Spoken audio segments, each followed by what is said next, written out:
championne, nouveau jour, nouvelle faveur, nouvelle bénédiction. C'est une joie de vous retrouver ici dans la Chambre des Secrets. Et vous le savez, depuis quelques semaines déjà, nous sommes dans le désert. Mais c'est un désert qui est rempli de bénédictions. C'est un désert qui est rempli de trésors, rempli de grâce. Nous, notre désert en tant qu'enfants de Dieu n'est jamais un désert vraiment, vraiment aride.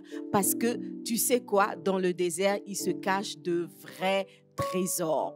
Les peuples qui vivent dans le désert ont trouvé le pétrole et sont devenus des peuples multimilliardaires, des peuples prospères. Nous, dans le monde spirituel, dans nos déserts, nous trouvons des pépites, nous trouvons des trésors inestimables que Dieu a cachés là pour faire de nous des femmes bénies. Dans la Chambre des Secrets aujourd'hui, nous allons donc dénicher encore quelques trésors qui sont cachés dans le désert pour faire de nous des femmes bénies, des femmes prospères. Aujourd'hui, nous allons parler d'un thème que tu vas aimer, je suis sûre, c'est celui de savoir comment attirer le partenaire idéal. Je sais.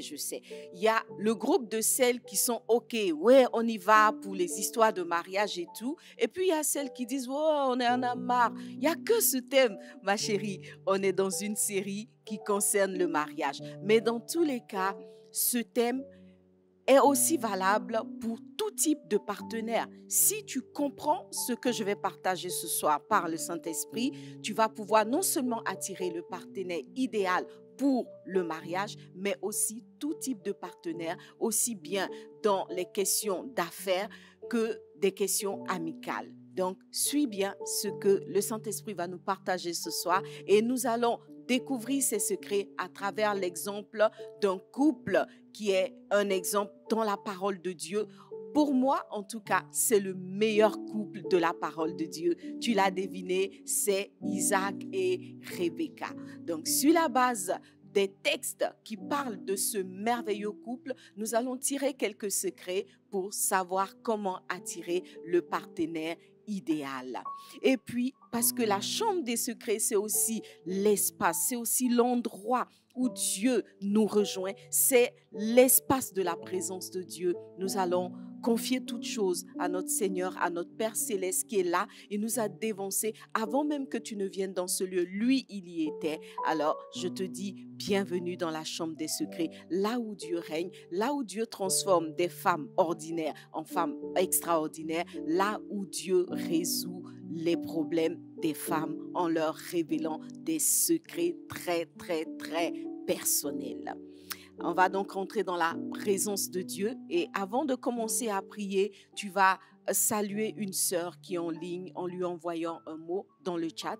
Tu vas aussi envoyer le lien, tu vas liker la page et tout cela pour nous permettre, n'est-ce pas, d'atteindre un maximum de femmes parce que je suis convaincue que tu es bénie par ces instants que nous passons ensemble.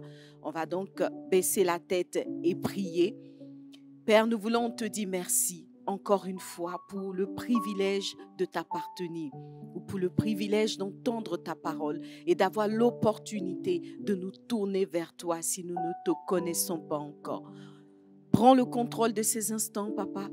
Prends le contrôle, parle à nos cœurs, dispose-nous, Père, et donne-nous de ressortir de ce lieu avec les choses que tu as prévues pour chacune de nous aujourd'hui. Merci, Papa. Nous ne voulons pas être là simplement pour nous distraire ou simplement pour passer le temps ou tuer le temps, comme certains le disent, mais nous voulons être là dans ta présence pour être édifiés, pour être étirés et propulsés vers nos destinées. Merci pour tout ce que tu fais. Je prie, oh Papa, que tu prennes le contrôle de tout ce qui est technique, que tu, oh Dieu, disposes favorablement les ondes et que toute chose dans ce lieu concourt à la bénédiction de tes filles. Merci Père, au nom puissant de Jésus. Amen. Alléluia. Merci notre Dieu.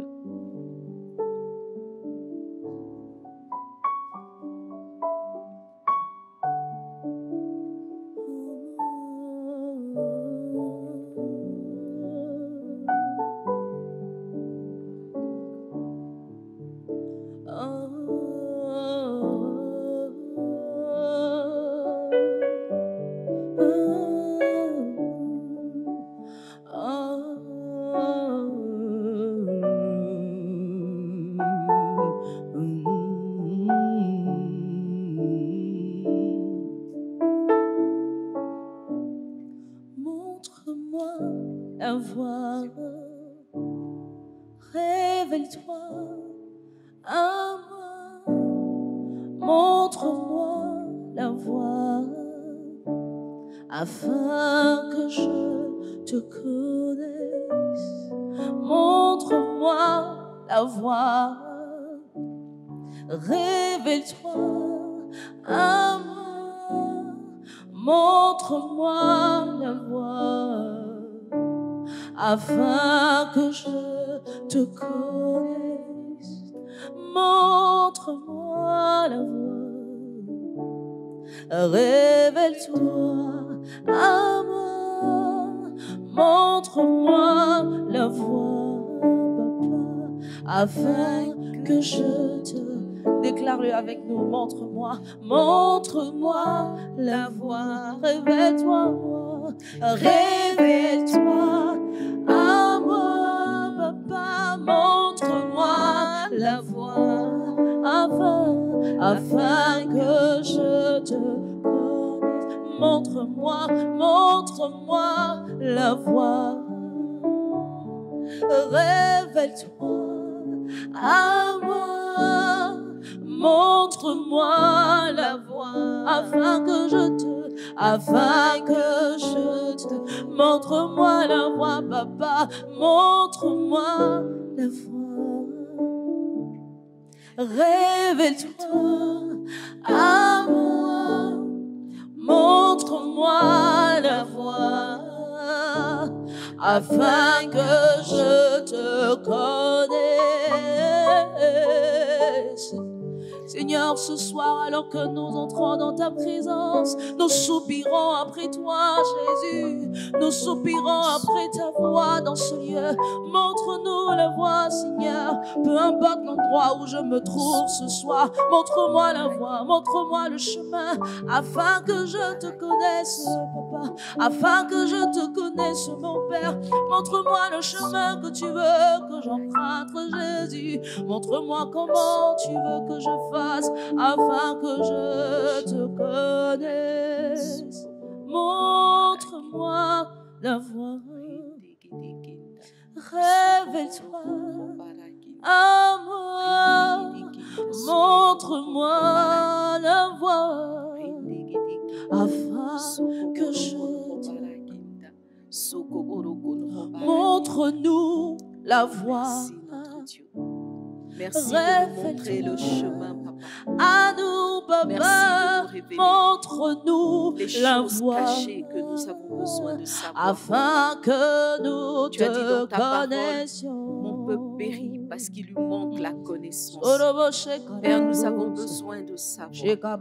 Nous avons besoin de connaître ce qui est bien, ce qui est nécessaire pour notre avancement, pour notre destinée, ô Dieu vivant. Nous avons besoin de connaître les chemins que tu as tracés dans nos cœurs pour nos destinées. Nous avons besoin de te connaître, toi le vrai Dieu. Connaître tes voies, comprendre ta parole, papa. Connaître tes principes et être capable de les appliquer, ô Dieu vivant. Montre-nous la voie, montre-nous le chemin, montre-nous la vérité, papa.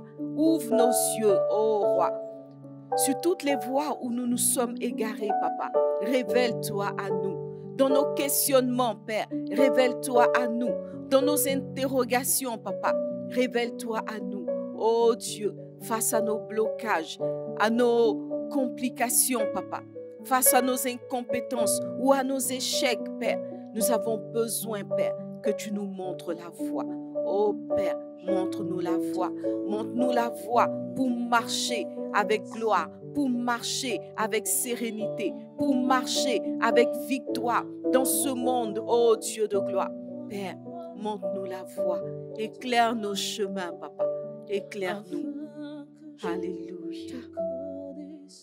Montre-moi la voie, montre-moi la voie, afin que je te connaisse.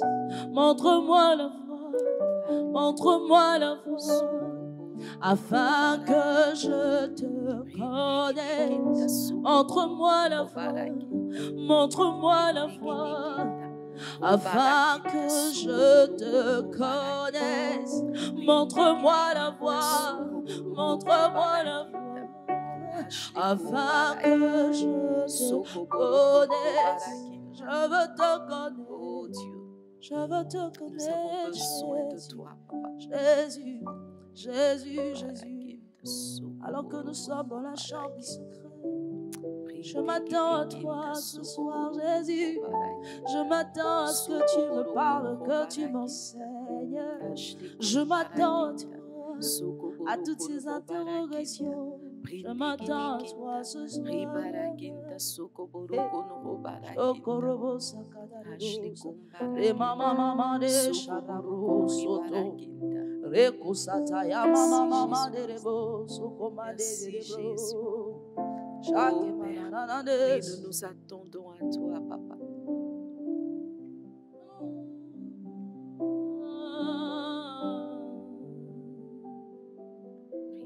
Dis-le avec nous, je m'attends.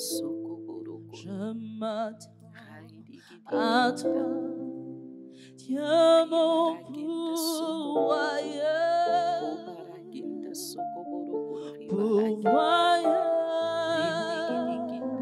Je m'attends à toi, je m'attends à toi. Dis-le-lui de tout ton cœur, je m'attends à toi. Je m'attends à toi, Dieu mon pourvoyeur, pourvoyeur. Je m'attends à toi. Oh papa, je m'attends à toi. Dis-le-lui, il est le seul qui peut répondre. Je m'attends à toi, Dieu mon pourvoyeur, pourvoyeur. Je m'attends à toi seul, papa. Je m'attends à toi, Alpha, Oméga, Dieu de l'impossible, Alpha, Oméga. Je m'attends à toi, Alpha, Oméga, Alpha, Oméga, Dieu de l'impossible, Dieu de l'impossible, Alpha, Oméga. Je m'attends à toi, je m'attends à toi, Alpha, Oméga, Alpha, Oméga, Dieu de l'impossible, Dieu de l'impossible, Alpha, Oméga. Je m'attends, sois le vent dans ce voile, donne-moi le sens qu'il me faut. Je suis l'argile, toi le potier, donne-moi la forme qui te plaît, plus de profondeur, ta parole dans mon cœur. Christ, ma vie, c'est toi.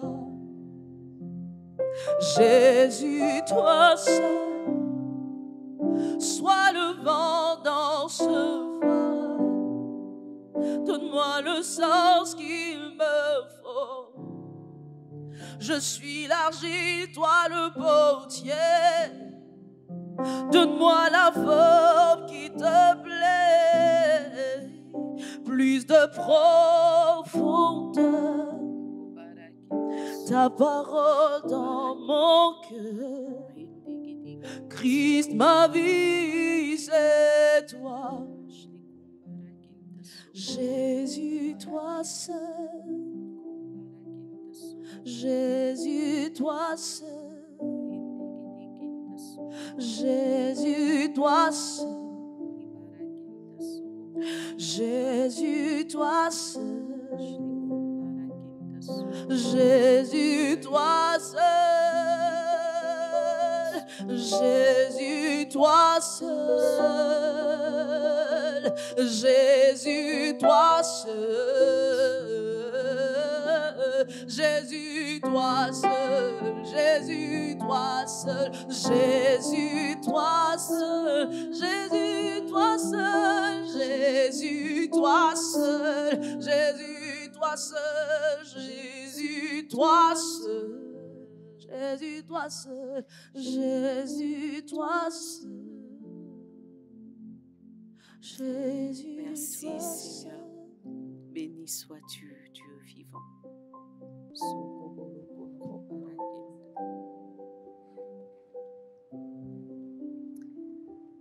Bienvenue encore une fois dans la chambre des secrets. Je m'installe confortablement pour que nous puissions échanger tout au long de cette heure que nous allons passer ensemble. La Bible dit qu'une heure dans les parvis du Seigneur vaut mieux que 1000 ailleurs.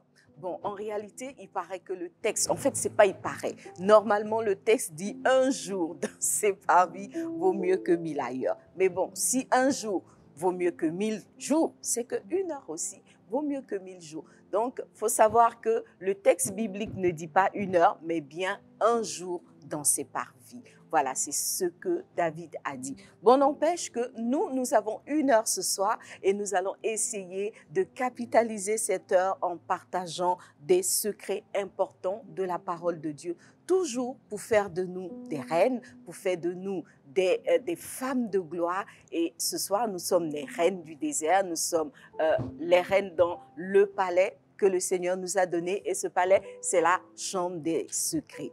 Voilà. Que dit la parole de Dieu aujourd'hui? Aujourd'hui, nous allons parler, comme je l'ai annoncé tout à l'heure, d'un merveilleux couple, c'est celui de Isaac et de Rebecca.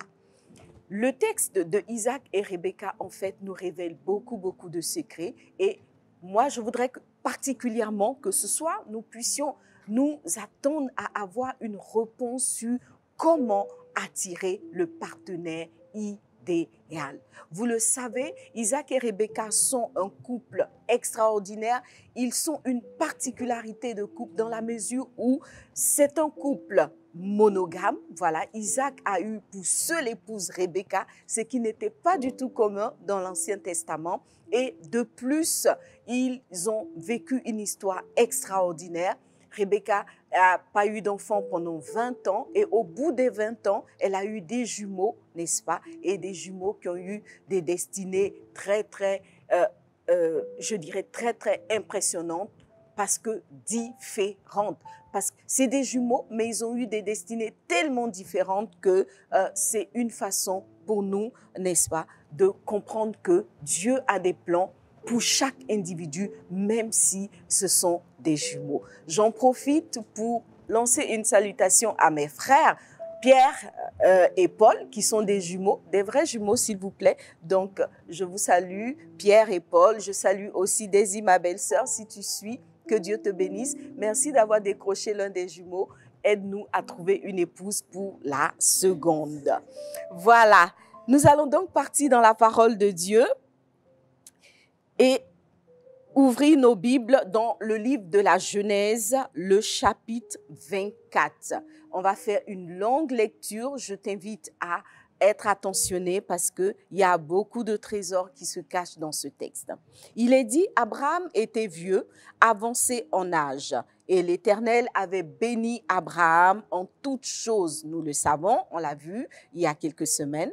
Abraham dit à son serviteur, le plus ancien de sa maison, l'intendant de tous ses biens, mais je te prie ta main sous ma cuisse et je te ferai jurer par l'Éternel, le Dieu du ciel et de la terre, de ne pas prendre pour mon fils une femme parmi les filles des Cananéens. Et quand Abraham dit mon fils, il parle bien de Isaac. Donc, pas de femme parmi les filles des Cananéens au milieu desquelles j'habite. Verset 4, mais d'aller dans mon pays et dans ma patrie prendre une femme pour mon fils Isaac. Le serviteur lui répondit, peut-être la femme ne voudra-t-elle pas me suivre dans ce pays-ci? Devrais-je mener ton fils dans le pays d'où tu es sorti? Non, non, dit Abraham, garde-toi, dit, emmener mon fils. Au verset 8, il dit, « Si la femme ne veut pas te suivre, tu seras dégagé de ce serment que je te fais faire. Seulement, n'y mène pas mon fils. » Le serviteur mit sa main sous la cuisse. Abraham, son Seigneur, et lui jura d'observer ces choses. Verset 10, le serviteur prit 10 chameaux parmi les chameaux de son Seigneur et il partit, ayant à sa disposition tous les biens de son Seigneur. Il se leva, il alla en Mésopotamie à la ville de Nakor. Il fit reposer les chameaux sur leurs genoux hors de la ville près d'un puits au temps du soir. Au temps où sortent celles qui vont puiser de l'eau. Verset 12. Et il dit, « L'Éternel, Dieu de mon Seigneur Abraham, fais-moi, je te prie, rencontrer aujourd'hui ce que je désire et use de bonté envers mon Seigneur Abraham. » Verset 13. Voici, je me tiens près de la source d'eau et les filles des gens de la ville vont sortir pour puiser de l'eau. Que la jeune fille à laquelle je dirai, penche ta cruche, je te prie, pour que je boive, et qui répondra, bois, et je donnerai aussi à boire à tes chameaux, soit celle que tu as destinée à ton serviteur Isaac. Et par là, je connaîtrai que tu uses de bonté envers mon Seigneur. Il n'avait pas encore fini de parler que sortit sa cruche sur l'épaule Rebecca, née de Bethuel, fils de Milca, femme de Nakor, frère d'Abraham. C'était une jeune fille très belle de figure, elle était vierge et aucun homme ne l'avait connue. Elle descendit à la source, remplit sa cruche et remonta. Verset 17, le serviteur courut au-devant d'elle et dit, « Laisse-moi boire, je te prie, un peu d'eau de ta cruche. » Elle répondit, « Bois, mon Seigneur. » Et elle s'empressa d'abaisser sa cruche sur sa main et de lui donner à boire. Quand elle eut achevé de lui donner à boire, elle dit, « Je puiserai aussi pour tes chameaux jusqu'à ce qu'ils aient assez bu. » Et elle s'empressa de vider sa cruche dans l'abreuvoir et courut encore au puits pour puiser, et elle puisa pour tous les chameaux. Verset 21, l'homme la regardait avec étonnement et sans rien dire, pour voir si l'Éternel faisait ainsi réussir son voyage. Verset 22, quand les chameaux eurent fini de boire, l'homme prit un anneau d'or, du poids d'un demi-sigle et 2 bracelets, du poids de 10 sicles d'or, et il dit, « De qui es-tu, fille? Dis-le-moi, je te prie. Y a-t-il dans la maison de ton père de la place pour passer la nuit? » Verset 24, elle répondit, « Je suis fille de Bethuel, fils de Milca et de Nakor. » Elle lui dit encore, « Il y a chez nous de la paille et du fourrage en abondance et aussi de la place pour passer la nuit. » Waouh, quel beau texte! Ce texte nous présente donc le serviteur d'Abraham qui, répondant à l'exigence de son maître Abraham, part en Mésopotamie pour trouver une épouse à Isaac, le fils d'Abraham. De base donc, Abraham avait quitté la Mésopotamie sur instruction du Seigneur et il s'était installé en Canaan. Sauf que à Canaan, il y avait un autre peuple, un peuple qui ne connaissait pas Dieu, un peuple qui avait des mœurs qui étaient très très loin de celles que Dieu avait inculquées à Abraham. Et au moment de marier son fils, Abraham a compris qu'il avait besoin d'une femme, d'un type particulier qu'il n'avait pas encore trouvé en Canaan. Alors, il demande à son serviteur donc d'aller chercher une épouse à son fils Isaac.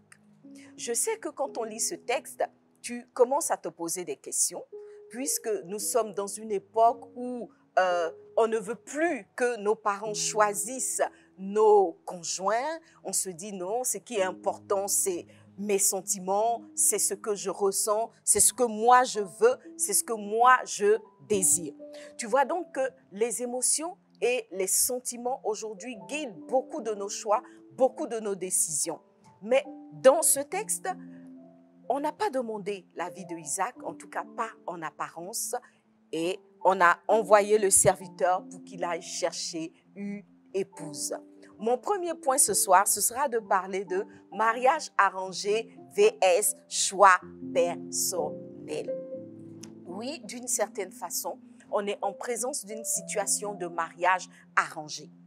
On ne nous dit pas si Abraham avait échangé avec son fils pour savoir à peu près qu'est-ce que son fils désirait ou pas, mais on nous dit tout de suite que Abraham envoie son serviteur en Mésopotamie pour aller chercher une femme à son fils. Et pour lui, c'est une mission capitale, c'est une mission essentielle parce qu'il était très important pour lui que son fils soit marié, mais surtout bien marié.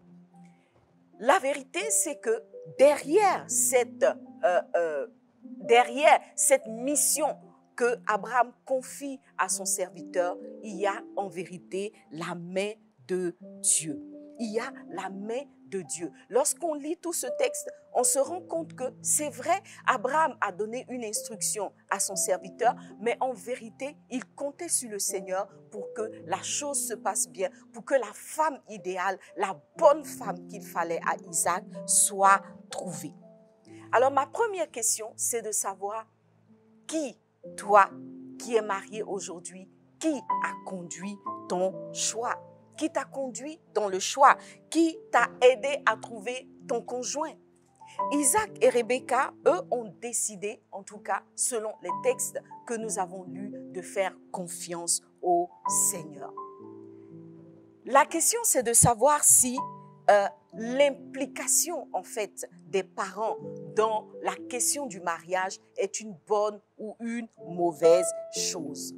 Je disais tout à l'heure que c'est une situation qui est souvent contestée de nos jours parce qu'on se dit maintenant on est libre, on a la liberté, on est des personnes qui doivent faire valoir leurs choix, leurs sentiments, leurs émotions et en fait tout ce qui, n'est-ce pas, nous caractérise. On veut faire notre choix nous-mêmes et on n'est pas prêt forcément à voir quelqu'un d'autre faire le choix.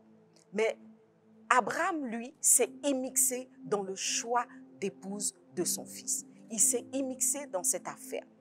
En bien, en mal, que dit la parole de Dieu? La parole de Dieu nous présente plusieurs situations dans lesquelles les parents, notamment le père, s'est immixé, s'est, n'est-ce pas, introduit dans le choix de l'enfant pour son conjoint. Et cela commence depuis la Genèse, puisque Dieu lui-même, n'est-ce pas, est celui qui a choisi Ève pour Adam. Je sais que tu n'es peut-être pas tout à fait d'accord, mais la vérité, c'est que c'est Dieu qui, à un moment donné, a décidé qu'il n'était plus bon que Adam soit seul.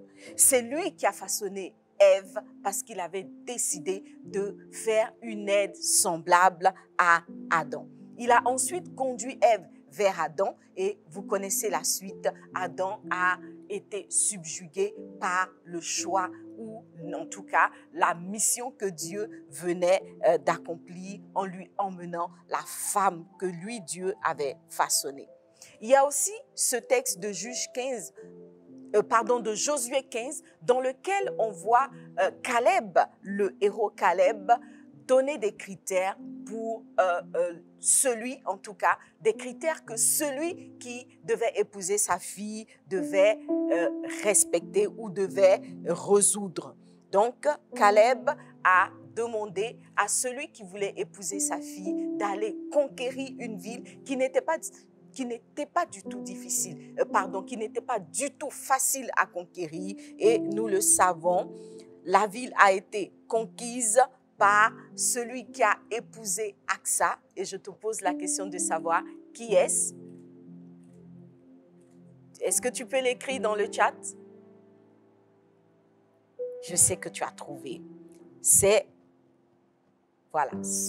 sera notre jeu parce que à la fin de cette émission, on va vérifier toutes celles qui ont trouvé le nom de l'époux de Aksa et on va vous envoyer une notification. Peut-être que vous allez gagner un ouvrage.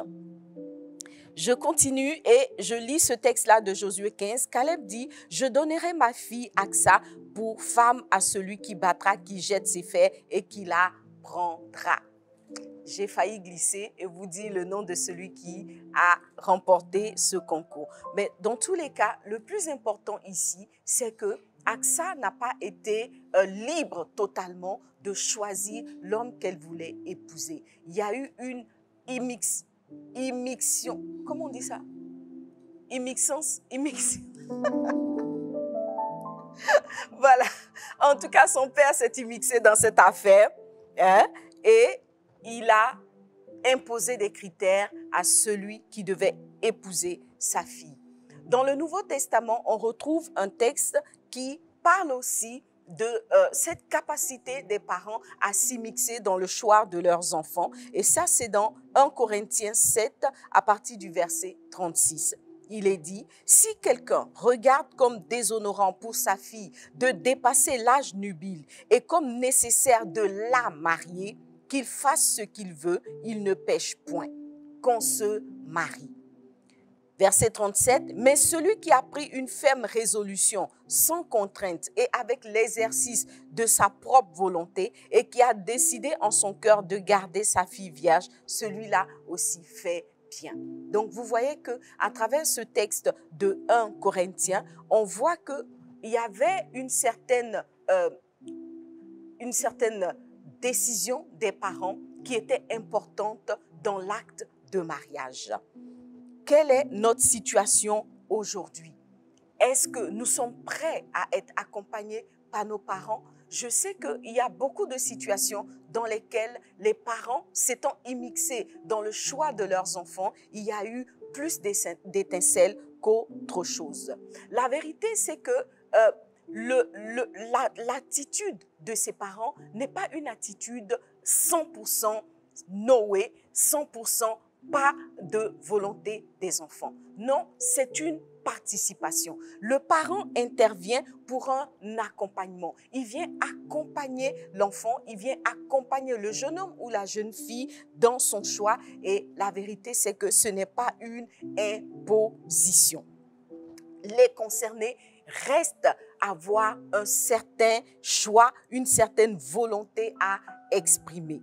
Et c'est le cas, par exemple, si on revient sur l'histoire de Adam et Ève, on se rend compte que Adam, c'est vrai, a reçu Ève que Dieu lui avait donnée, mais nous savons aussi que avant de façonner Ève, Dieu a plongé Adam dans un profond sommeil, en sorte que, d'une certaine façon, Adam a rêvé Ève. Donc, Adam a rêvé Ève. Dieu lui a apporté Ève, mais la vérité, c'est que Dieu s'est fondé sur le rêve de Adam. Comment est-ce que nous savons que Adam avait rêvé Ève? C'est simplement à travers la réponse ou l'exclamation que Adam donne lorsqu'il voit Ève pour la première fois. Il lui dit, cette fois-ci, voici celle qui est. Pour dire que c'est la première fois qu'il la voyait physiquement, mais en vérité, elle était conforme à une image qu'il s'était fait, elle était conforme à une attente qu'il avait dans son cœur. Revenons à notre Rebecca, à notre héroïne du jour. La vérité, c'est que quand on lit l'histoire, on ne voit pas une Rebecca frêle, naïve, incapable de prendre une décision, soumise totalement à la volonté totale d'une personne ou de sa famille. Rebecca nous est plutôt ici présentée comme une fille qui a une volonté clairement exprimée. Vous êtes d'accord avec moi que le texte a bien signifié que cette jeune fille était très belle. Elle était très belle. Ça veut dire que ce n'était pas non plus une acceptation par dépit. Voyez, elle avait certainement plusieurs prétendants dans sa ville ou dans son village. Mais lorsque le serviteur d'Abraham est arrivé et qu'il a exprimé sa volonté de partir avec elle pour faire d'elle l'épouse de Isaac, elle n'a pas été forcée, elle n'a pas été obligée. C'est vrai que derrière l'action du serviteur, il y avait la volonté de Abraham qui voulait choisir une fille pour son fils Isaac dans sa ville de naissance. Mais lorsque Rebecca a été discernée, si je peux m'exprimer ainsi, elle n'a pas été obligée à suivre le serviteur d'Abraham. Elle a donné son avis et dans le texte, nous voyons que c'est une jeune fille qui va accepter librement de partir avec ce serviteur. Nous retrouvons tout cela dans la suite de notre texte, toujours dans le chapitre 24. Alléluia. Et donc, on voit, comme je le disais, que la famille n'a pas imposé à Rebecca de partir avec le serviteur. Elle est partie de son plein gré. À un moment même dans le texte, on voit que sa famille lui demande si elle veut rester encore quelques jours pour s'apprêter ou prendre le temps de réfléchir, etc. Mais Rebecca dit « j'irai ». Rebecca dit « j'irai ». Voyez donc que c'est une fille en pleine possession de ses moyens. C'est une fille qui exprime clairement sa volonté. Elle n'est pas forcée, mais dans sa réponse, dans la réponse que Rebecca donne, on discerne ici une fille qui, d'une certaine façon, a discerné elle-même le plan de Dieu, la volonté de Dieu. On voit que c'est une fille qui a une certaine connexion avec Dieu et qui sait, n'est-ce pas, être dans le plan de Dieu, dans la volonté de Dieu au moment où il le faut.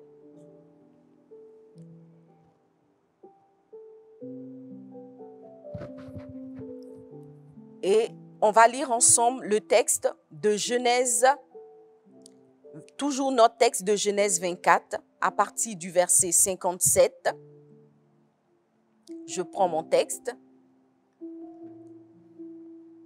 Genèse 24, le verset 57, il est dit, appelons la jeune fille et consultons-la. Ils appelèrent donc Rebecca et lui dirent, veux-tu aller avec cet homme? Elle répondit, j'irai. Voyez, c'est ce que je vous disais tout à l'heure. Elle a répondu, j'irai. Ils laissèrent partir Rebecca, leur sœur, et lui dirent, ô notre sœur, puisses-tu devenir des milliers de myriades et que ta postérité possède la porte de ses ennemis.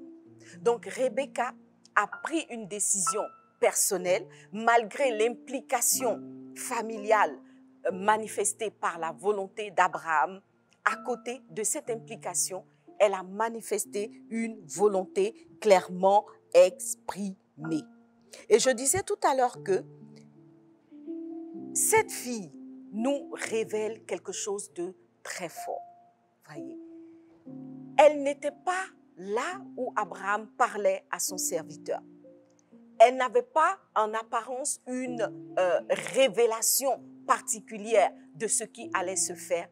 Mais lorsque le moment de partir vers son conjoint, le moment de choisir, d'accepter Isaac comme conjoint est arrivé, elle a discerné aussitôt.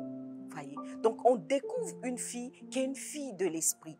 C'est une fille qui a du discernement. C'est une fille qui, d'une certaine façon, se laisse conduire par l'Esprit de Dieu avant de faire un choix déterminant pour sa vie, pour son avenir, pour son futur. Et au-delà de cette connexion à l'esprit, elle nous révèle aussi être une fille qui est une femme de foi. Voyez, prendre la décision de suivre un inconnu, d'aller dans un pays étranger, d'aller vivre une aventure avec quelqu'un qu'elle ne connaissait pas du tout. Les filles, cet acte-là est un acte de foi incroyable. C'est un acte de foi incroyable. Et ça me permet de faire une pause ici pour nous rappeler que le mariage, les filles, est un acte de foi. Le mariage est un acte de foi. Tu n'as pas grandi avec le frère que tu veux épouser. Tu n'as pas grandi avec l'homme avec lequel tu vis aujourd'hui. Tu ne le connaissais avant l'étape de votre rencontre. On peut dire qu'au fond, tu ne le connaissais ni d'Adam ni d'Ève. Ça veut dire que vous n'avez pas même père ni même mère, tu vois. Mais quand il est venu te dire « je t'aime », quand il t'a présenté cette bague de fiançailles ou qu'il t'a fait sa déclaration là où vous étiez en train de manger les burgers ou la loco ou je ne sais quoi, tu as senti ton cœur bouger et tu as dit oui, j'irai. Tu as dit oui, j'irai comme Rebecca. Mais le oui, j'irai, c'est un oui de foi. Parce qu'en vérité, tu ne sais pas ce qui t'attend devant. Tu ne sais pas qui est cette personne avec qui tu t'engages dans les liens du mariage. Tu ne sais pas ce qui va se passer dans la maison conjugale dans laquelle tu vas entrer. Mais tu dis oui. Parce que Dieu a posé le mariage comme un acte de foi. Souvent, on dit, n'est-ce pas, cette phrase que j'ai dit tout à l'heure, je ne le connaissais ni d'Adam ni d'Ève, mais la vérité, c'est que même Ève ne connaissait pas Adam, et Adam non plus ne connaissait pas Ève. De qui? De Dieu. Vous voyez? Donc, eux non plus, ils ne se connaissaient pas, mais ils se sont engagés pour entrer dans le mariage. Le mariage est donc un acte de foi. Et tout ce qui est œuvre de foi, tout ce qui est marche par la foi, c'est la marche par l'esprit. Vous voyez, la foi, c'est cette marche-là dans laquelle les yeux physiques sont aveugles. Mais ce n'est pas une obscurité totale, ce n'est pas une obscurité 100%. La personne qui marche par la foi a d'autres yeux. La personne qui marche par la foi a une autre façon de voir les choses et c'est la vue par l'esprit. Tu vois. Donc, soit tu vois par l'esprit et tu t'engages, soit tu ne vois rien du tout. Donc, si tu n'as pas une révélation de l'esprit, si tu n'as pas une vision de l'esprit, alors là, tu marches non pas dans la foi, mais dans l'obscurité, ce qui n'est pas l'idéal. Le mariage est un acte de foi. Lorsque nous prions pour nous marier, nous devons savoir que c'est un grand saut dans l'inconnu. L'inconnu pour un monde naturel, l'inconnu pour les yeux physiques, l'inconnu pour nos sensations humaines. Mais la vérité, c'est que ce n'est pas un inconnu pour l'esprit. C'est la raison pour laquelle tu as besoin d'être connecté à Dieu. Tu as besoin d'être connecté à l'Esprit de Dieu pour faire ce grand saut, pour être sûr que tu ne vas pas t'écraser quelque part, mais que tu vas bien tomber sur un matelas bien douillet, sur un coussinet bien en douceur, n'est-ce pas? Parce qu'en réalité, c'est ce que Dieu a prévu pour toi. Donc, il s'agit donc de sauter au bon moment et à la bonne adresse. Dis avec moi, à la bonne adresse. Rebecca a donc fait preuve de foi, mais Isaac aussi a fait preuve de foi. Donc, il n'y a pas que la femme qui doit faire preuve de foi dans l'histoire du mariage. L'homme aussi fait preuve de foi parce que lui non plus ne connaissait pas Rebecca. Son père a décidé que sa femme allait venir du pays natal, allait venir du pays natal et il a envoyé son serviteur. Isaac se posait certainement des questions. Ah, mais elle sera comment? Est-ce que vraiment mon père a le droit de choisir, etc. Il se posait des questions. Mais vous savez avec moi que Isaac a suivi, n'est-ce pas, la volonté de son père. Il s'est laissé porter par la parole de son père et il l'a bien fait puisque à l'arrivée, il a eu une épouse qui a réjoui son cœur.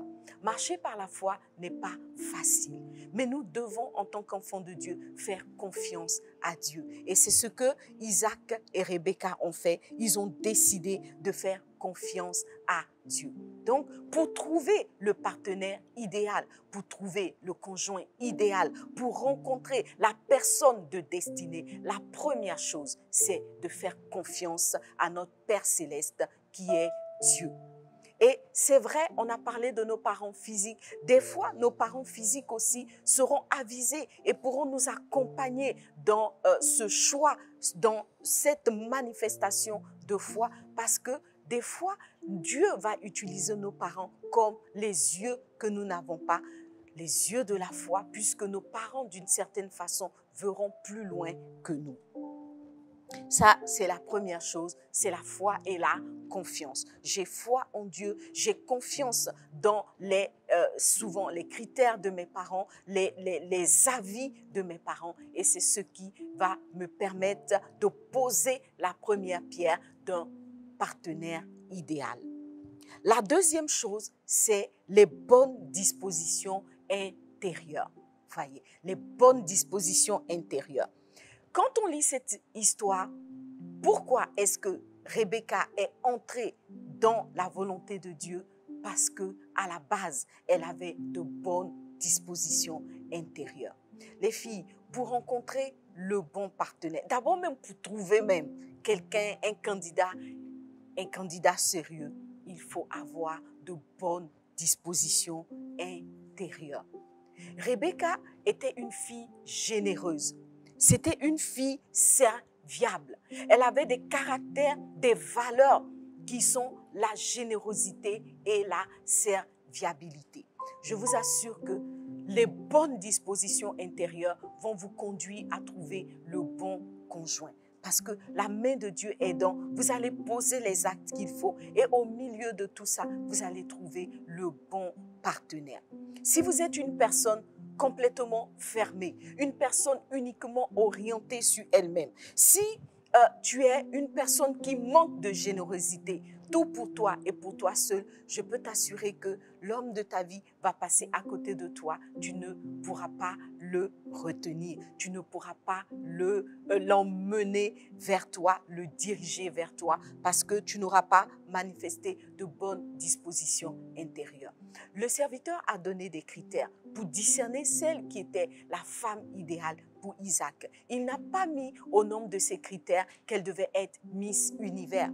Il n'a pas mis au nombre de ces critères une question de taille, ni même une question d'élégance. Il a parlé de valeur intérieure. Il a dit, je vais aller auprès du puits et celle qui aura suffisamment de générosité pour me donner à boire et suffisamment de serviabilité pour faire boire tous mes chameaux sera celle, Seigneur, que tu auras choisie. Parce que je sais que les choix de Dieu sont toujours des choix basés sur des critères intérieurs d'abord.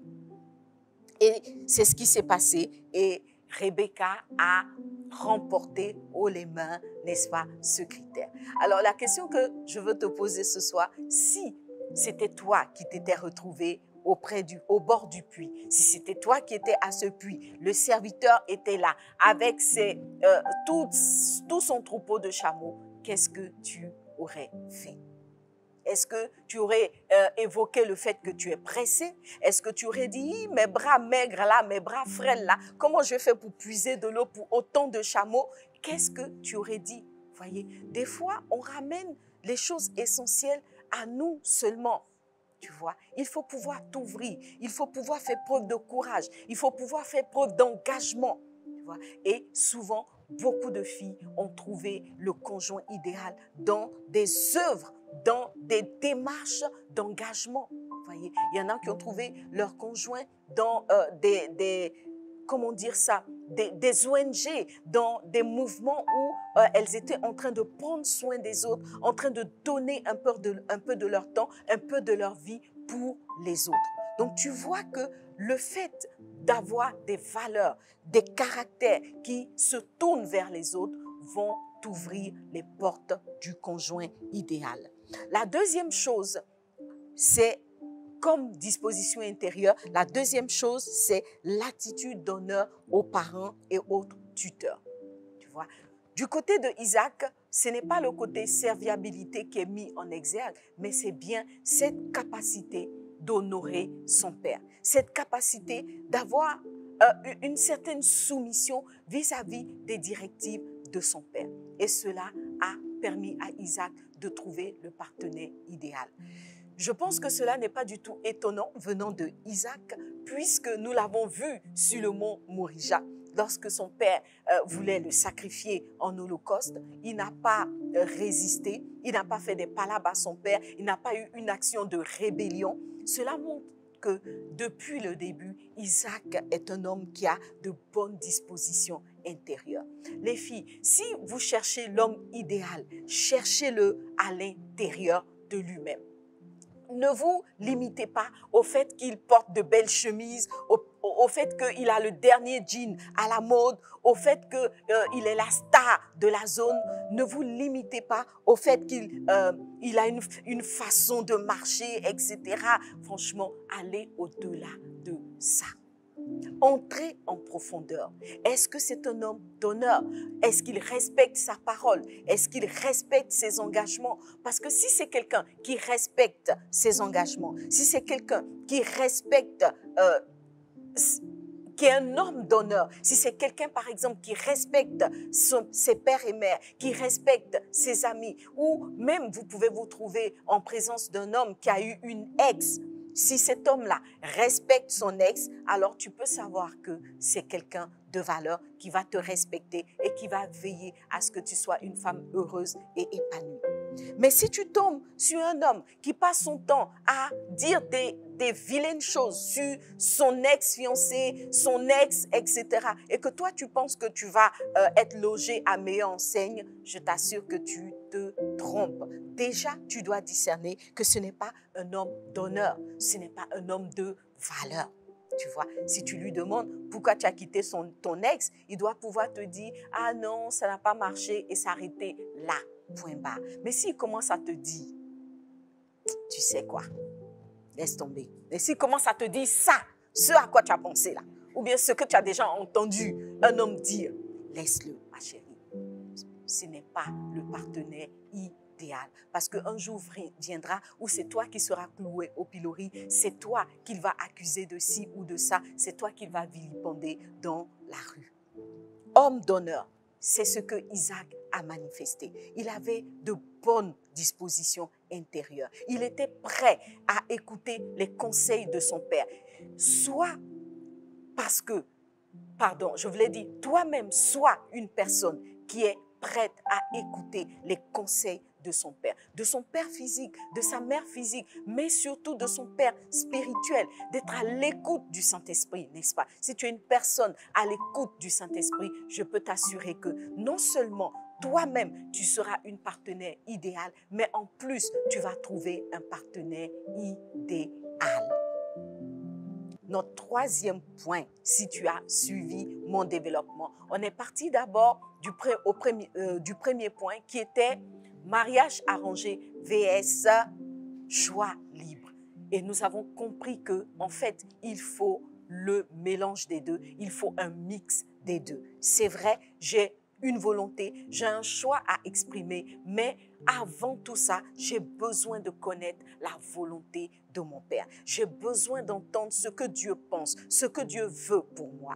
Et les deux ensemble vont permettre de trouver le partenaire idéal. Le deuxième point, c'était la nécessité d'avoir de bonnes dispositions intérieures pour pouvoir trouver l'homme ou la femme idéale de sa vie. Parce que, vous savez, ce qui se ressemble s'attire. Voilà. Donc, fais attention de ne pas développer de mauvaises dispositions intérieures parce que alors tu vas attirer quelqu'un qui a aussi de mauvaises dispositions intérieures.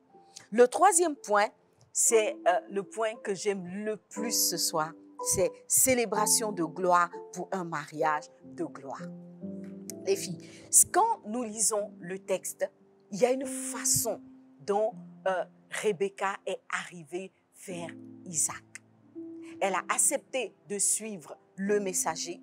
Elle a accepté de suivre celui qui était venu la chercher pour son mariage. Elle est allée et ils ont fait le chemin, ils ont fait le parcours. Et un soir, qu'est-ce qui s'est passé? Un soir, alors que Isaac était dans les champs, comme les textes nous le disent, et qu'il était en train de méditer, il a levé les yeux et qu'est-ce qu'il a vu? Il a vu une caravane s'approcher. Il a vu une caravane et cette caravane, en fait, n'était pas une caravane de marchands, c'était pas une caravane quelconque, c'était la caravane qui ramenait vers lui sa bien-aimée. Est-ce que vous pouvez imaginer un peu cette scène? Voyez, lorsque le serviteur partait de la maison d'Abraham, il est dit qu'il est parti avec un grand nombre de chameaux, mais il est aussi parti avec des biens. Voyez, donc c'était une caravane qui n'était pas simple. Voilà, comme on aime le dire en Côte d'Ivoire. La caravane n'était pas simple. Quand le serviteur partait chercher la fille, déjà, il n'était pas simple. Donc, imaginez quand il revenait avec la fille. Dis avec moi, on dirait Fabrice Malache. Waouh, les filles, en fait, j'aimerais que vous puissiez imaginer cette scène.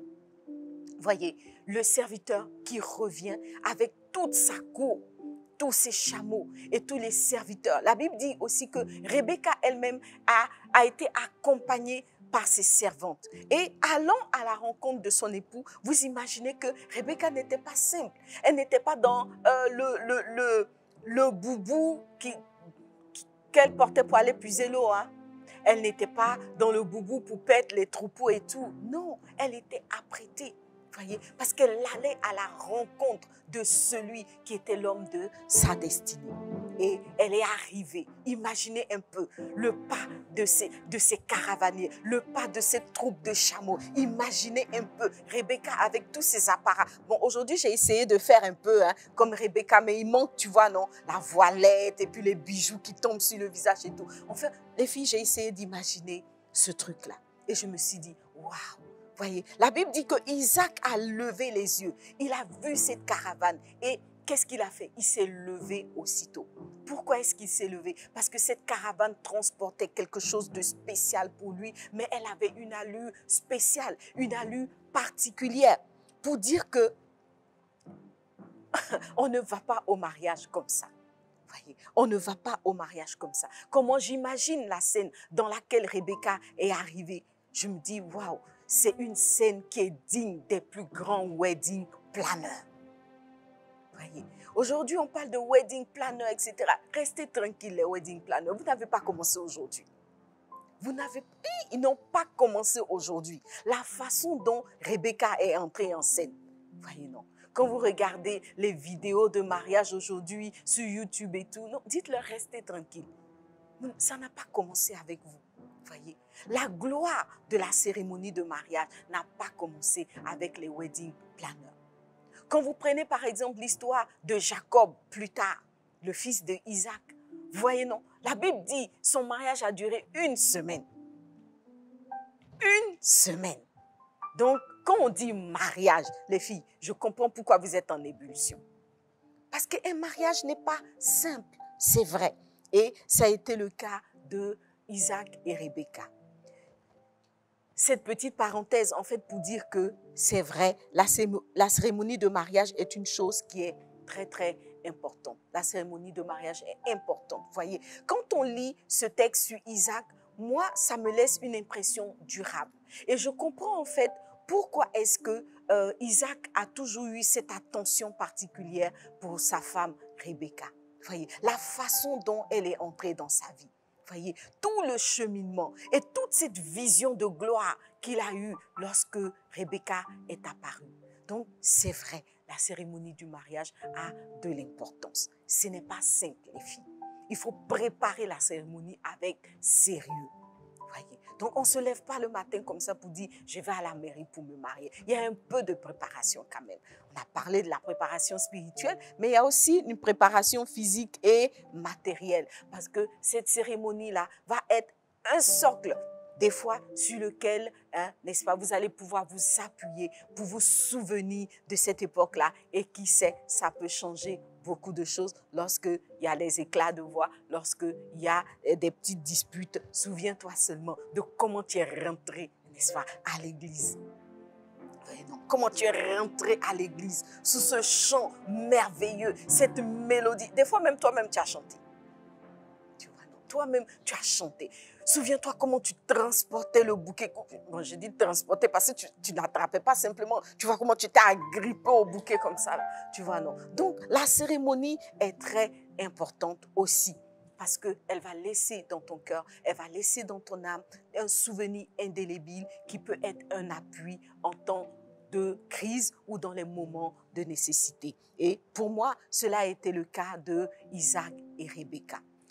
N'empêche que, bien qu'elle soit importante, la cérémonie de mariage, elle doit rester, n'est-ce pas, dans les limites du possible. On doit organiser sa cérémonie selon ses moyens, selon ses ressources. Mais le plus important, c'est vraiment de s'y investir, d'investir son cœur, d'investir, n'est-ce pas, sa personne pour avoir quelque chose de glorieux à sa dimension. Rebecca et Isaac, au fond, n'avaient pas tout ce que nous avons aujourd'hui. Il n'y avait pas des grands écrans, il n'y avait pas ceci ou cela. On comprend donc que c'est une cérémonie qui était assez simple dans son ensemble, mais qui a été pleine d'onction et d'émotion. Voici ce après quoi tu dois, n'est-ce pas, courir. Tu dois, ce pourquoi tu dois te battre. Tu dois rechercher cette cérémonie qui va laisser une empreinte indélébile, c'est-à-dire pleine d'onction, pleine d'émotion, n'est-ce pas, pour que la suite soit encore glorieuse. Le point 2, c'est que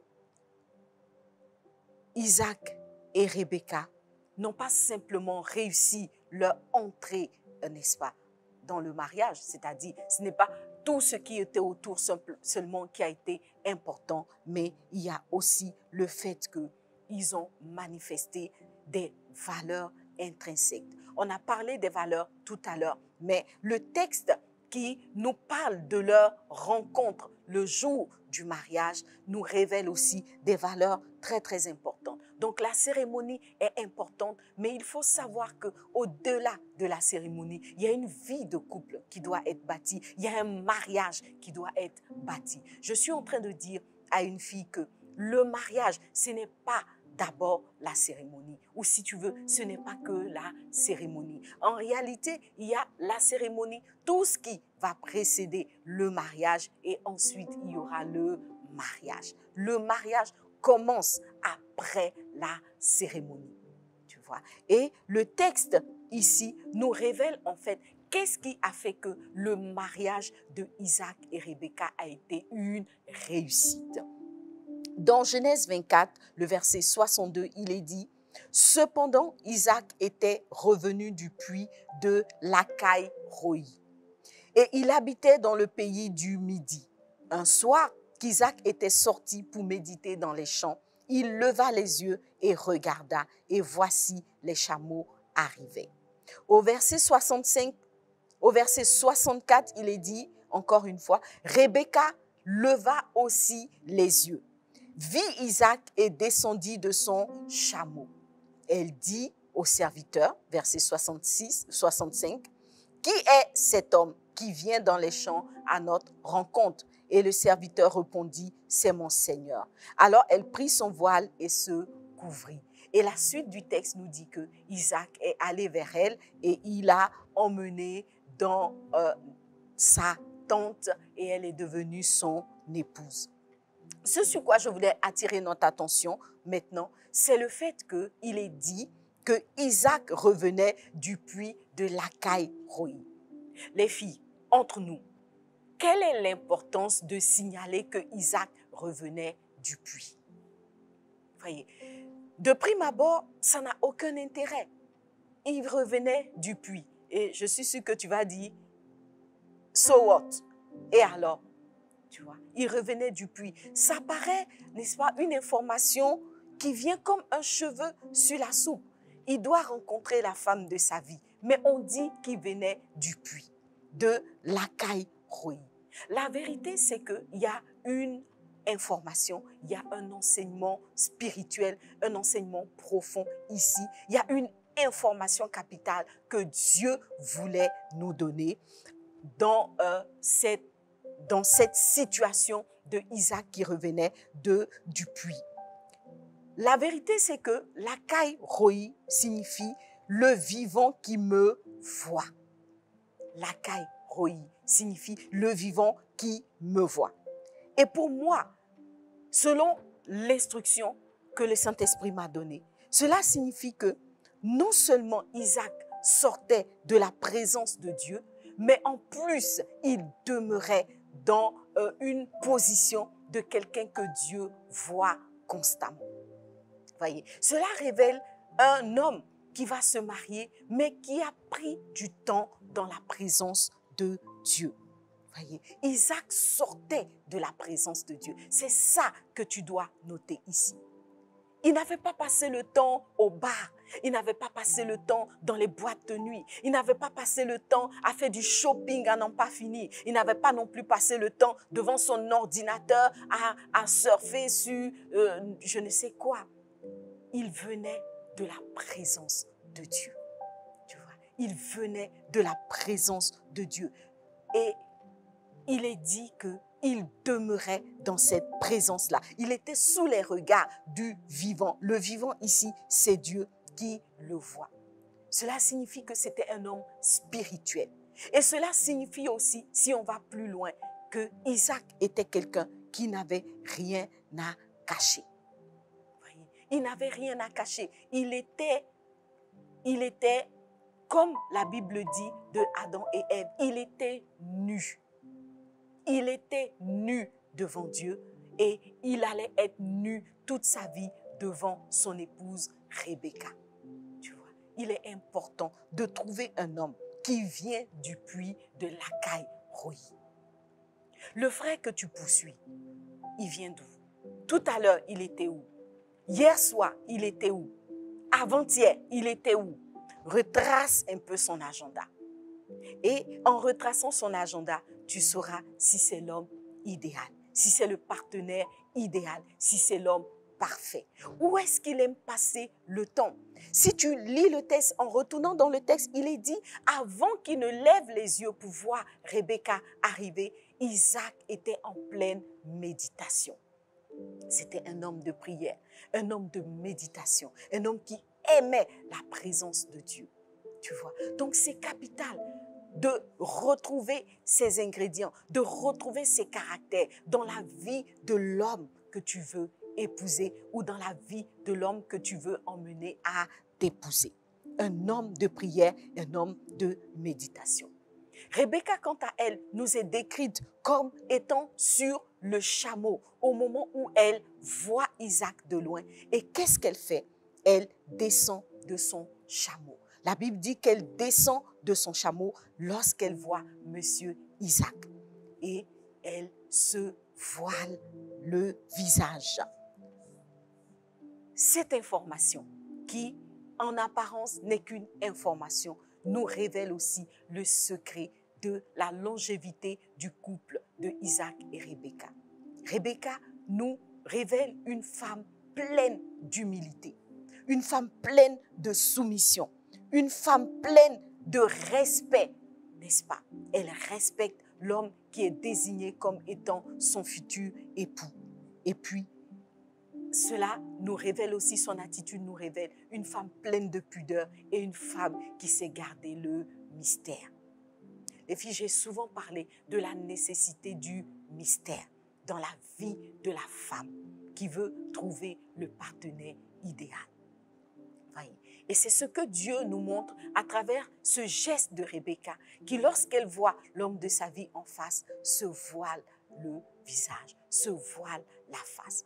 En voilant la face, elle reconnaît l'autorité de l'homme qui est en face d'elle. Elle accepte d'être une femme soumise, mais aussi elle envoie le message qu'elle a beaucoup de choses à révéler. Elle a beaucoup de choses qu'Isaac ne sait pas encore, qu'il va découvrir si seulement il emmène devant Monsieur le maire, si seulement il emmène dans le temple où on va consacrer leur mariage. Tu vois? Donc, tu ne dois pas tout montrer. Tu ne dois pas tout livrer avant que le mariage n'ait été célébré. Et souvent, c'est la raison pour laquelle beaucoup d'unions ne tiennent pas.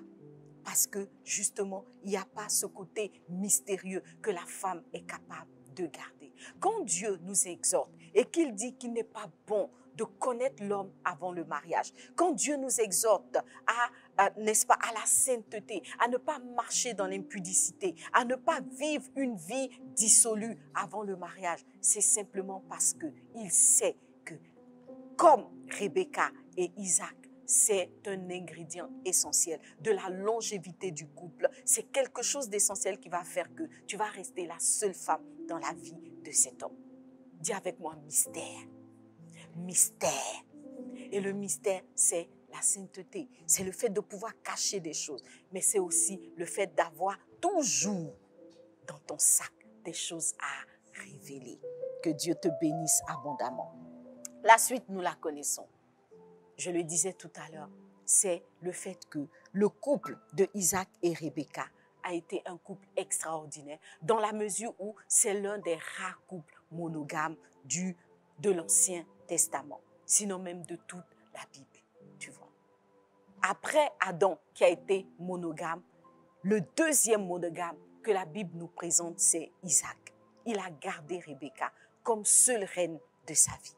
Voyez, ils ont développé un couple uni, un couple complice et un couple qui a marché sereinement et pleinement vers sa destinée. Qu'il en soit ainsi pour toi, ma sœur. Je sais que ce soir, tu as noté divers points, tu as noté plusieurs points et que tu vas travailler sur ces points pour trouver le partenaire idéal. Et si tu es déjà marié, tu vas travailler sur ces points pour que l'homme de ta vie devienne un partenaire idéal. Parce que toi-même, ayant été transformé par la parole que tu as entendue, ayant été transformé par le Saint-Esprit, tu es devenu une partenaire idéale. Voilà. Donc, voici ce que le Seigneur a mis sur mon cœur pour toi ce soir. Et je proclame que tu es la femme idéale qui attire ou qui façonne un homme idéal à ses côtés. On va baisser la tête et on va prier. Mais avant de prier, je voudrais qu'au terme de notre partage d'aujourd'hui, nous puissions partager un conseil. Voilà. Dans Secret de Femme, on a introduit une toute nouvelle rubrique, une toute petite rubrique qui s'appelle le papo du jour. On a parlé, on a beaucoup parlé ce soir. J'ai dit beaucoup de choses. S'il te plaît, note et garde toutes ces choses. Mais j'ai un conseil particulier pour toi ce soir et c'est le papo du jour. Qu'est-il? Alors, je veux répondre à une question. Que faire lorsque, en tant que fille, on voit ses parents, en tant que fille, en tant que femme qui veut se marier, on voit un de ses parents s'opposer à notre mariage? Que faire si ton père ou ta mère s'oppose à ton mariage? On a parlé tout à l'heure du fait que les parents doivent nous accompagner dans notre choix. On a parlé de cette capacité ou ce droit à s'immiscer dans notre choix en tant qu'enfant de nos parents. Voilà, cette capacité de nos parents à s'immiscer dans nos choix. Alors, lorsque on est en face d'un parent qui n'est pas d'accord avec le choix qu'on a fait, que faut-il faire? Que faut-il faire? Cela arrive généralement lorsque on présente un homme qui n'est pas peut-être de la même religion que nous. Donc, ça peut être l'une des raisons pour lesquelles les parents refusent. Ça peut être parce que la tête du prétendant ne revient pas à nos parents. Peu importe la raison, mais il peut arriver cette situation où le père ou la mère s'oppose à ton mariage, ne veut pas du tout du conjoint ou du prétendant que tu lui envoies.